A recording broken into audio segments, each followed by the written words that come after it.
हे guys welcome to Roop's world myself Rupali and हा blog आहे उज्जैनचा. स्वराज फाउंडेशनतर्फे आयोजित ट्रिप होती. ही ट्रिप होती लेडीजची अँड या ट्रिपमध्ये आम्ही मध्य प्रदेश, गुजरात अँड राजस्थान कवर केलं. अँड सर्वात आधी डे 1ला आम्ही निघालो महाराष्ट्रामधून मध्य प्रदेश उज्जैनला जाण्यासाठी. पहिला दिवस आमचा जास्त तर ट्रॅव्हलिंगमध्येच गेला बिकॉज महाराष्ट्रापासून मध्य प्रदेश लांब आहे. थोडासा आराम केल्यानंतर आम्ही निघालो चांदवडला रेणुकादेवी माताचं मंदिरात दर्शन करण्यासाठी.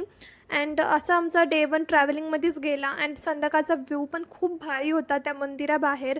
निसर्ग बाहेर खूप मस्त वातावरण झालेलं होतं.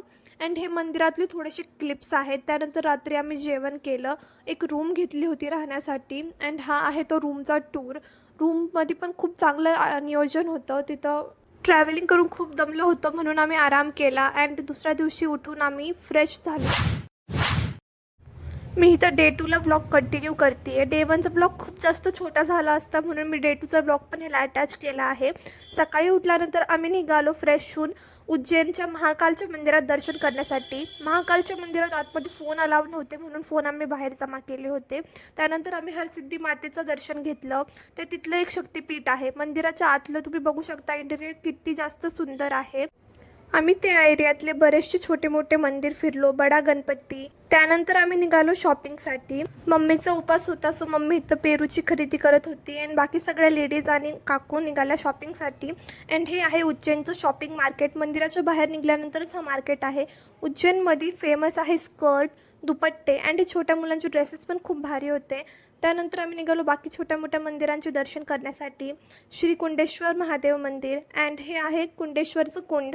त्याच्या नावावरनं ते कुंडेश्वर नाव पडलं आहे कारण की इथं हे फेमस कुंड आहे. सर्वेश्वर महादेव मंदिर अँड हे आहे देवाच्या मंदिरातलं आतलं इंटेरियर डेकोरेशन.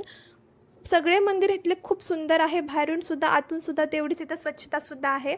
अँड हे आहे तिथलं प्रसिद्ध कुंड अँड हे तिथे छोटे मोठे डेकोरेटिव्ह आयटम्ससुद्धा आहेत. इथं मंदिर बघण्यासारखे आहेत. सगळे मंदिर खूप सुंदर आहेत.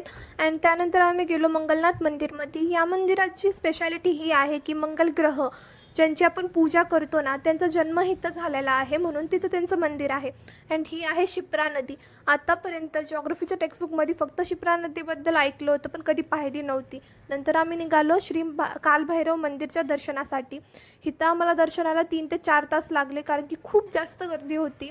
त्यानंतर आम्ही गेलो उज्जैनच्या गडकालिका माता मंदिरमध्ये. इथंही गर्दी होती. अँड त्यानंतर आम्ही निघालो रूमवरती. अँड हे बघू शकता तुम्ही इथल्या रिक्षा किती वेगळ्या आहेत. महाराष्ट्रामध्ये अशा रिक्षा नसतात आणि पाऊस पण खूप जास्त पडायला लागला. रूमवर गेल्यानंतर आम्ही फ्रेश झालो अँड निघालो दुसऱ्या मंदिरांसाठी. आम्ही आलो नवनाथ महाराजांच्या मंदिरामध्ये. जे लोक श्रावणामध्ये नवनाथ महाराजांचा ग्रंथ वाचतात त्यांना माहिती असेल नवनाथ महाराजांची भरतरी गुफाबद्दल. त्याच्यामध्ये भरभरी गुफाची पूर्ण स्टोरी, पूर्ण कथा आहे. अँड हे मंदिर पण खूप जास्त सुंदर आहे. इथं नवनाथ महाराजांनी तपस्या केली होती. अँड त्यानंतर आम्ही गेलो रूमवरती अँड इथं सगळ्या लेडीज मिळून चहा वाटप करत होत्या. अँड एवढं जास्त दमल्यानंतर फिरल्यानंतर दिवसभर चहा पिण्याची इच्छा कुणाला होणार नाही. चहा पिल्यानंतर पण आमचा परत प्लॅनमध्ये चेंज झाला. बगलामुखी मंदिर ते जवळ होतं सो आम्ही रिक्षा अँड तिथलं टॅक्सीचं वाट बघत उभं होतो. अँड आमची 2दा टॅक्सी खराब झाली. तिसऱ्यांदा आम्ही फायनली रिक्षा भेटली. पहिल्या ज्या टॅक्सीत बसलेलो त्याला खूप वेळा धक्का मारायला लागला तरीही टॅक्सी चालू झाली नव्हती. नंतर फायनली आम्हाला रिक्षा भेटली पण एवढा जोरात पाऊस पडत होता. मध्ये रस्त्यामध्ये थांबत आम्ही शेवटी फायनली मंदिरात पोचलो. अँड अजिबात रिग्रेट होत नाही कारण की मंदिर एवढं सुंदर होतं आतून. अँड हे मंदिर होतं बगलामुखी देवीचं. नाईट व्ह्यूमध्ये पण मंदिर किती सुंदर दिसतंय ना. अँड आम्ही रूमवरती आलो, जेवलो, खूप दमलो होतो सो झोपलो. अँड रात्री 3:15 वाजता उठून आंघोळी करून निघालो राजस्थानसाठी. This is all about blog. भेटूया डे 3 ब्लॉगमध्ये. Bye guys.